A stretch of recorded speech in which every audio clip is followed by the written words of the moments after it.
American pop তারকা Taylor Swift বর্তমানে বিশ্বের সবচেয়ে ধনী নারী সঙ্গীত শিল্পী হিসেবে স্বীকৃতি পেয়েছেন। তার অসাধারণ সঙ্গীত প্রতিভা এবং ব্যবসায়িক দক্ষতা তাকে এই অবস্থানে পৌঁছাতে সহায়তা করেছে। সুইফট তার album, concert tour, music streaming এবং অন্যান্য বাণিজ্যিক উদ্যোগ থেকে বিশাল পরিমাণ অর্থ উপার্জন করেছেন, যা তাকে রাতারাতি মিলেনিয়ার থেকে বিলিনিয়ারে পরিণত করেছে।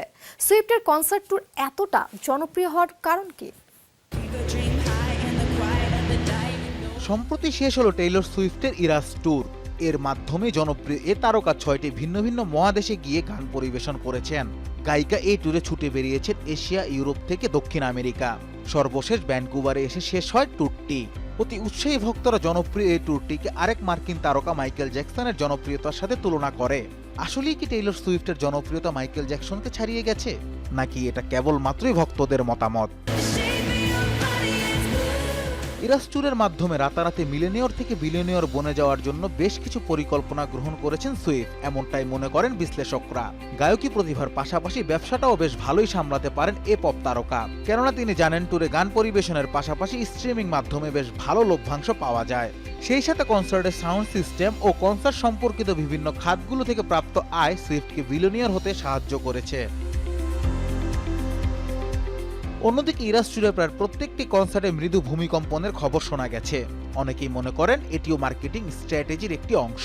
এমনকি আলোচনায় আসে সুইফটের পিআর টিম, কেননা তাদের নিবিড় পর্যবেক্ষণের মাধ্যমে ঠিক করা হতো কনসার্টের ভেন্যু। মূলত যেসব শহরে পপ সংস্কৃতির চর্চা অনেক, সেসব শহরগুলোকেই বেছে নেওয়া হতো কনসার্টের ভেন্যু হিসেবে। এমনকি 2023 সাল থেকে শুরু হওয়া ইরাস ট্যুরের প্রচারের জন্য ব্যতিক্রমধর্মী প্রচারণা করেছে সুইফটের পিআর টিম। এমনকি গত বছর concert film Taylor Swift the Eras Tour প্রেক্ষাগৃহে মুক্তি দেওয়া হয়েছিল।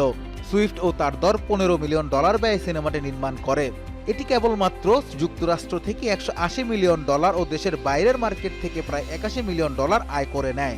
এমনকি স্ট্রিমিং প্ল্যাটফর্ম ডিজনিতে এর স্বত্ব বিক্রি করা হয় আলাদা অঙ্কে, ফলে বিশাল এক অঙ্কের টাকা আসে সুইফটের পকেটে। সেই সাথে কনসার্ট ট্যুর নিয়ে যে বই প্রকাশ করেছেন সুইফট, সেটা নিয়েও একই রকম আগ্রহ দেখা গেছে ভক্তদের মাঝে। রেকর্ড ব্রেকিং টিকিট বিক্রি, জাস্টিন ট্রুডো, প্রিন্স উইলিয়ামের মতো রাজনীতিবিদদের উপস্থিতি, টম ক্রুজের নাচ ছাড়াও টেইলর সুইফটের এই কনসার্ট ট্যুর নানা কারণে জনপ্রিয়তার শীর্ষে উঠে এসেছে।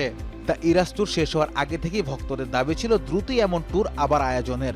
সুইফট অবশ্য জানিয়েছেন তিনি একই জিনিস দুবার করতে পছন্দ করেন না, তবে নতুনভাবে ভক্তদের কাছে ফেরার আগ্রহ প্রকাশ করেছেন এই পপ তারকা। Anas Imran, showbiz tonight.